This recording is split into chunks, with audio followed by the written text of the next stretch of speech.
दोस्तों, अगर आप कब्ज़ से हैं बहुत परेशान तो ये 5 काम करना बिल्कुल छोड़ दें, वरना आपकी कब्ज़ की समस्या बहुत ज़्यादा बढ़ जाएगी। इसके अलावा इस वीडियो में मैं आपको लास्ट में बताऊंगी कि क्या चीज़ आप खाएं कि आपकी कब्ज़ की समस्या ख़त्म ना हो, जड़ से ख़त्म हो जाए। इसके अलावा दोस्तों, आज मैं आपको इस वीडियो में लास्ट में बताऊँगी कि एक दिन का पूरा दिनचर्या बताऊँगी कि आप क्या क्या करें कि आपकी कब्ज़ की समस्या पूरी तरह से ठीक हो जाए। दोस्तों, वीडियो पसंद आए तो प्लीज़ लाइक ज़रूर करिएगा, दोस्तों के साथ शेयर करिएगा। चैनल पर नए हैं तो चैनल को सब्सक्राइब जरूर करें। तो सबसे पहले हम जानते हैं कि ऐसी कौन सी चीज़ें हैं जिन्हें हमें बिल्कुल त्याग देना चाहिए अगर आप कब्ज के, पाइल्स के, फिशर के, फेस्टुला के या पेट की ऐसी बीमारियों से परेशान हैं जिसमें आपका पेट हमेशा गड़बड़ रहता है, पेट आपका हमेशा आए दिन डिस्टर्ब होता है। तो चलिए स्टार्ट करते हैं। सबसे पहली जो चीज़ है दोस्तों, वो है मैदे से बनी हुई चीज़, जिसे हम प्रोस्टेट फूड के नाम से जानते हैं। ऐसे खाने को बिल्कुल भी नहीं खाना चाहिए, ये हमारे कब्ज की समस्या को बिल्कुल ख़राब कर देता है। बाहर के जो फास्ट फूड होते हैं, क्योंकि वो ऐसे तेल से बने होते हैं जो कि कई दिनों तक उसी तेल को बार बार यूज़ करते हैं, जिसके कारण आपकी समस्या बढ़ जाती है। उसमें ऐसे मटेरियल्स पड़े होते हैं जो कब्ज की समस्या को और भी ज़्यादा बढ़ाते हैं। तो आपको बाहर की जो भी तली फली चीज़ें होती हैं, प्रोस्टेट फूड है, मैदे से बनी हुई चीज़ है, इन चीज़ों का बिल्कुल से त्याग कर देना चाहिए जब तक आपके पेट बिल्कुल से सही नहीं हो जाता। और जब पेट सही भी हो जाए तो कभी कभी आपका मन करता है तो वीकली या फिर मंथली आप इसे ले सकते हैं। अब दोस्तों, दूसरी चीज़ जो होती है डेयरी प्रोडक्ट। डेयरी प्रोडक्ट में कौन कौन सी चीज़ होते हैं, जैसे जो दूध से बनी हुई चीज़ होती है, जो पाइल्स, फिशर, फेस्टुला के पेशेंट हैं या फिर कॉन्स्टिपेशन के पेशेंट हैं, उन्हें दूध लेना चाहिए। लेकिन दूध जो होता है बहुत ज़्यादा गाढ़ा, मलाईदार या बहुत देर तक उसको, बहुत से लोग ऐसे होते हैं दूध को बिल्कुल गाढ़ा कर देते हैं, बिल्कुल रबड़ी की तरह तब उसको यूज़ करते हैं, तो वो दूध क्या होता है, कब्ज बनाता है। तो आप जो है पतला दूध, थोड़ा पतला दूध ही लीजिए, मलाई को उतार के अगर आप लेते हैं, और भी ज़्यादा मात्रा में नहीं, कुछ एक मात्रा में। अभी हम आपको बताएंगे कि रात में दूध पीना कितना ज़्यादा फ़ायदेमंद होता है कॉन्स्टिपेशन, पाइल्स, फिशर, फेस्टुला जैसे पेशेंटों के लिए।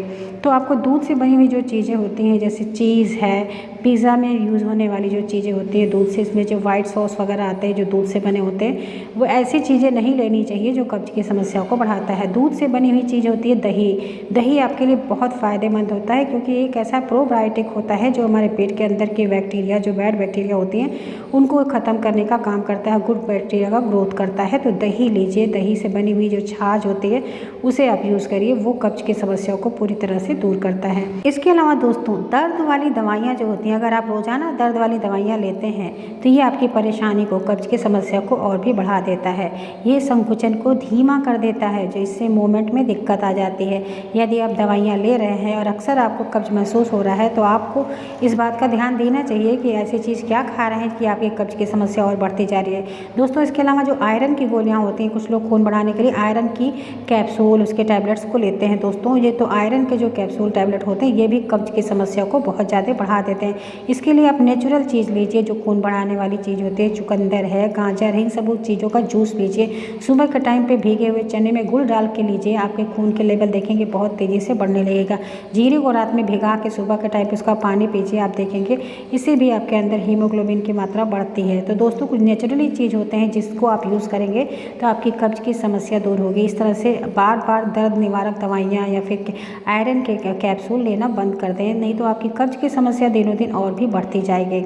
इसके अलावा दोस्तों, कुछ लोगों को कॉफ़ी, चाय या फिर अल्कोहल लेने की बहुत बुरी आदत होती है। दोस्तों, जो कॉन्स्टिपेशन के पेशेंट होते हैं उन्हें इस बात का बहुत ध्यान देना चाहिए कि जो लोग बहुत ज़्यादा मात्रा में अल्कोहल लेते हैं, वो शरीर के अंदर से बार बार मूत्रवर्धन का काम करता है, यानी यूरिन बार बार उनको पास आउट होता है। इससे क्या होता है, शरीर के अंदर डिहाइड्रेशन की समस्या हो जाती है, पानी की कमी होने लगती है, जिससे कब्ज और ज़्यादा बढ़ता है। तो अगर आप कब्ज के पेशेंट हैं तो अल्कोहल आपको बिल्कुल छोड़ देना चाहिए, और कॉफ़ी जो होता है इसको भी बहुत ही लिमिट मात्रा में लेना चाहिए। दिन भर में कभी कभी मन किया तो एक बार ले लिया। चाय बहुत लोग जो बार बार पीते हैं ना, उसकी भी आप मात्रा कम करें, क्योंकि इससे कब्ज की समस्या और भी बढ़ेगी। इसके अलावा दोस्तों, चावल जो होता है, जो सफ़ेद चावल होता है, वो भूरे चावल की अपेक्षा उसमें फाइबर की मात्रा बहुत कम होती है, और वो हमारे पेट में कब्ज की समस्या को और बढ़ा देता है। लेकिन अगर आप चावल खाने के शौकीन हैं तो दोस्तों, चावल को पहले बॉयल करिए, उसके ऊपर जो माड़ होता है ना, जो स्टार्च होता है, उसको आप निकाल के चावल को एक बार धुल के खाना स्टार्ट करिए, तो आप देखेंगे जो कब्ज बनती है सफ़ेद चावल खाने से नहीं बनेगा। और सबसे बेस्ट है जो ब्राउन चावल आता है, ब्राउन राइस जिसे हम कहते हैं, उसको अगर आप खाते हैं तो उसमें फाइबर की मात्रा बहुत अच्छी होती है, जो आपकी कब्ज की समस्या को दूर करने में आपकी बहुत मदद करेगा। दोस्तों, अब आपने जाना कि कौन सी चीज़ें आपको परहेज़ करना चाहिए जो आपकी कब्ज़ की समस्या को बढ़ा देता है। अब चलिए मैं आपको पूरे दिन का एक डाइट बताती हूँ कि आप क्या क्या ऐसा खा सकते हैं जो कब्ज़ को आपकी पूरी तरह से दूर करेगा और पाइल्स फिशर फेस्टुला जैसी अगर बीमारी है तो उसमें किस तरह से लाभदायक है। दोस्तों बहुत ही इफेक्टिव चीज़ होता है गुनगुना पानी पीना, उसमें शहद और नींबू डाल के अगर सुबह सुबह सबसे पहले दिन की शुरुआत करते हैं दोस्तों तो आपके लिए बहुत ही ज़्यादा फ़ायदेमंद होता है। इसके अलावा दही है, सेब, अजवाइन, सेब का सिरका, ये सारी चीज़ें कब्ज़ की समस्याओं को दूर करता है। तो चलिए मैं बताती हूँ। सबसे पहले मॉर्निंग में उठिए, आप लीजिए गुनगुना पानी 1 गिलास, उसमें डालिए आधा नींबू का रस और 1 चम्मच शहद डाल के सुबह की शुरुआत करिए। इसके अलावा दोस्तों जब इसे पी लेते हैं आधे घंटे के बाद भीगे हुए आप चने और उसमें ड्राई फ्रूट्स है जैसे मुनक्का है, उसमें किशमिश भिगा दिया आपने, अंजीर भिगा दिया, उन सारी चीज़ों को एक साथ करके आप उसे सैलड के रूप में सुबह सुबह ब्रेकफास्ट में खाना स्टार्ट करिए। और ब्रेकफास्ट के लिए मैंने आपको बहुत ही हेल्दी सी रेसिपी अभी रिसेंटली दी है कि आप किस तरह से स्मूदी बना के पी सकते हैं। सेब की स्मूदी बना के आप ब्रेकफास्ट में जब आप ये चना खाते हैं उसके साथ साथ आप उस ड्रिंक को भी पीजिए दोस्तों। ये कब्ज को इतनी ईजिली आपके दूर करेगा, कब्ज की समस्या को, और साथ साथ आपकी बीमारियों में जो खाने पीने की प्रॉब्लम होती है वो उसको भी सॉल्व करेगा और आपके शरीर के अंदर जो कमजोरी हो जाती है, खून की कमी हो जाती है, वीकनेस है किसी भी तरह का, ये सारी चीज़ों को भी बिल्कुल पूरी तरह से दूर करेगा। इसके अलावा दोस्तों मैंने आपको बहुत ही अभी रिसेंटली 2-3 दिन पहले एक वीडियो दिया है कि आप किस तरह से फाइबर से रिच आपको फूड मैंने दिया, उसको आप ब्रेकफास्ट में आप जैसे आपने खा लिया सुबह चना तो कुछ देर के बाद आपको थोड़ा सा हैवी ब्रेकफास्ट चाहिए तो आप उसे बनाइए सारी सब्जियों के साथ, थोड़ा सा ओट्स डाल के बनाइए, वो बहुत ही ज़्यादा हेल्दी होता है, उसमें फाइबर बहुत अच्छी मात्रा में होती है। उसे आप ब्रेकफास्ट में खाइए, लंच में खाइए या फिर डिनर में खाइए, आपके लिए बहुत ही ज़्यादा हेल्दी है। तो डिस्क्रिप्शन बॉक्स में आप उसे चेक करिएगा, आपको मिल जाएगा। मैंने कई सारी ऐसे हेल्दी रेसिपीज़ दी हैं जो आपके खाने पीने के प्रॉब्लम को सॉल्व करेगा और उससे आपकी कब्ज की समस्या भी दूर हो जाएगी और आपकी बीमारियों में भी वो बहुत ज़्यादा हेल्पफुल है। इसके अलावा दोस्तों अब आपका सुबह का तो ब्रेकफास्ट हो गया, अब आप लंच की शुरुआत करते हैं। लंच में आपको क्या करना चाहिए? लंच के लिए मैंने आपको एक थाली दी है, रोटी कैसे बनाएं, रोटी को किस तरह से फाइबर से रिच करें। गेहूं का अगर आप रोटी खाते हैं तो उसको कैसे आप खा सकते हैं, उसको आप डिस्क्रिप्शन बॉक्स में देख लीजिएगा, पूरी थाली की रेसिपी है, आप उसको देख के लंच में उसे खा सकते हैं। अब लंच के बाद का टाइम आया दोस्तों, तो लंच के बाद जब 1 घंटे हो जाता है ना, उसके बाद ये छाछ लीजिए। छाछ तक्र मैंने आपको दिया है, ये छाछ तक्र पीजिए। कितनी भी पुरानी कब्ज की समस्या है, कितने बरसों पुरानी कब्ज की समस्या है, उस छाछ तक को पीना शुरू करिए दोस्तों। उससे कोई भी साइड इफेक्ट नहीं है, आप इसे दिन में 3 बार 4 बार या फिर 5 बार भी पी सकते हैं। इस तरह से छोटे गिलास से उस छाछ तक्र को अगर आप 5 गिलास दिन भर में पीते हैं, खाना खाने के बाद पूरे दोपहर में आप इस तरह से 1-1 2-2 घंटे के अंतराल पे पीजिए दोस्तों। कितना भी पुराना कब्ज होगा आप देखेंगे इस छाछ से ही आपकी कब्ज की समस्या दूर हो जाएगी। और इसके अलावा कब्ज तो दूर होगा, पाइल्स फिशर फेस्टुला के लिए किसी वरदान से कम नहीं है अगर आप उस छाछ को बना के पीते हैं। तो दोस्तों डिस्क्रिप्शन बॉक्स में आप उसका लिंक देख लीजिए और उसी तरह से बनाइए। मात्र 10 मिनट के अंदर ये छाछ तक्र बन के तैयार हो जाता है। इसमें हमने जो बताया है जो चीज़ डाल के पीने के लिए, तो मेडिसिन से कम नहीं है, उन चीज़ों को डाल के आप इस छाछ तक्र को पीना स्टार्ट करिए। तो ये आपके दोपहर का टाइम का चीज़ हो गया कि आप कैसे ले सकते हैं। अब आया बात 4 बजे से 5 बजे के बीच आप क्या कर सकते हैं दोस्तों। बेल बहुत फ़ायदेमंद है। अगर आपको बेल का सीज़न है तो आप उस समय बेल का ताज़ा जो है जूस बनाइए, उसमें थोड़ा नींबू का रस डाल के पीजिए। नहीं है बेल का सीज़न तो बेलगिरी की पाउडर आता है, आप उसे सुबह 1 चम्मच और रात के टाइम पे 1 चम्मच या फिर शाम के टाइम पे गुनगुने पानी में घोल के पिया करिए। कितना भी भयंकर कब्ज होगा वो पूरी तरह से ठीक हो जाएगा।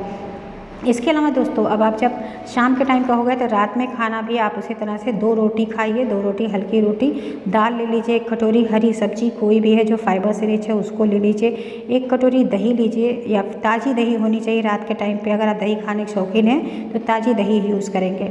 और ये जब आपका खाना हो जाए तो आप 2 घंटे के बाद खाना खाने के 2 से 3 घंटे के बाद जब सोने का टाइम आता है उस टाइम पे 2 अंजीर लीजिए, 4 से 5 मुनक्के लीजिए, 4 से 5 किशमिश लीजिए और दूध जब अच्छे से एक बार उबल जाए तब डालिए। कुछ लोग कमेंट करते हैं कि हम इसमें मुनक्का डालते हैं, किशमिश डालते हैं, दूध फट जाता है। दूध तभी फटता है जब कच्चे दूध में आप इसको डाल देंगे और उबलेगा। तो पहले दूध को उबाल लीजिए, दूध जब उबल जाए उसके बाद इन ड्राई फ्रूट्स को डालिए और 5 से 7 मिनट अच्छे से पक जाने दीजिए दूध में। जब ये पूरी तरह से सॉफ्ट हो जाए, फूल के अपने आप ऊपर आ जाता है, तो फिर आप क्या करिए, इस सारे ड्राई फ्रूट्स को आप निकाल के चबा चबा के खाइए, अच्छे से चबा के खाइए आराम से बैठ के। उसके बाद जो दूध है उसमें 1 चुटकी हल्दी डाल दीजिए और 1 चम्मच शहद डाल दीजिए।